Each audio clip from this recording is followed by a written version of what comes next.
1996 সালে গঙ্গা চুক্তির পর আলোচনায় সবচেয়ে বেশি গুরুত্ব পায় তিস্তা নদীর পানি বণ্টনের বিষয়টি। এ ব্যাপারে কয়েকবার পদক্ষেপ নেওয়া হলেও পশ্চিমবঙ্গ সরকারের বিরোধিতায় তা সম্পন্ন করা যায়নি। এছাড়া বাস্তবায়িত হয়নি তিস্তা নদীর পানি ব্যবস্থাপনায় নেওয়া অনেকগুলো প্রকল্প।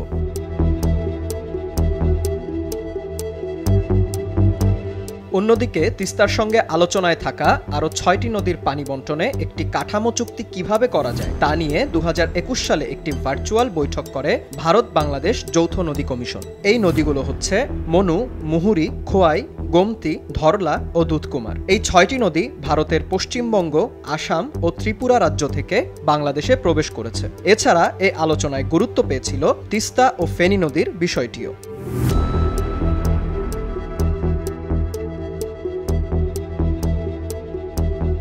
ভারতের ত্রিপুরার সাব্রুম শহরে পানির সংকট মোকাবেলায় ফেনী নদী থেকে 1.82 কিউসেক পানি উত্তোলনের ব্যাপারে 2019 সালে ভারতের সঙ্গে সমঝোতা হয়েছিল বাংলাদেশের। বৈঠকে ভারতের পক্ষ থেকে সেটি বাস্তবায়নের ব্যাপারে জোর দেওয়া হয়। অন্যদিকে বহুদিন ধরে পড়ে থাকা পাম্প হাউস সহ একটি সেচ প্রকল্প কার্যকর করতে কুশিয়ারা নদী থেকে 153 কিউসেক পানি উত্তোলনের জন্য খাল সংযোগের ব্যাপারে ভারতকে দ্রুত ব্যবস্থা নিতে বলে বাংলাদেশ।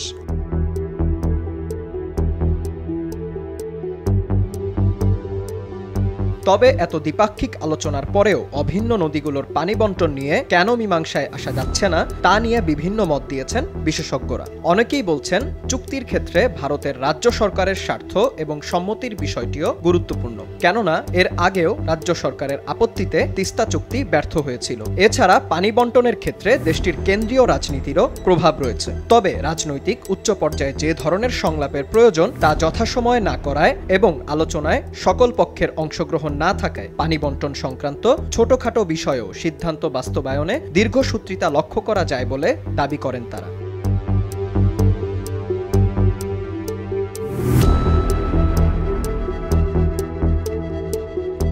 অন্যদিকে পর্যাপ্ত বিজ্ঞানসম্মত তথ্যের অভাবকেও দায়ী করছেন অনেকে। বলছেন এই নদীগুলোর পানি প্রবাহের গতিবিধি সম্পর্কে সুস্পষ্ট ধারণা পেতে দীর্ঘ গবেষণা প্রয়োজন। তবে ভবিষ্যতের কথা মাথায় রেখে দীর্ঘমেয়াদী ও কার্যকর পরিকল্পনা সহ অভিন্ন নীতিমালা গ্রহণের মাধ্যমে দুই দেশের অভিন্ন নদীগুলোর পানি বণ্টনে জটিলতা দূর করা সম্ভব বলে মনে করছেন বিশেষজ্ঞরা।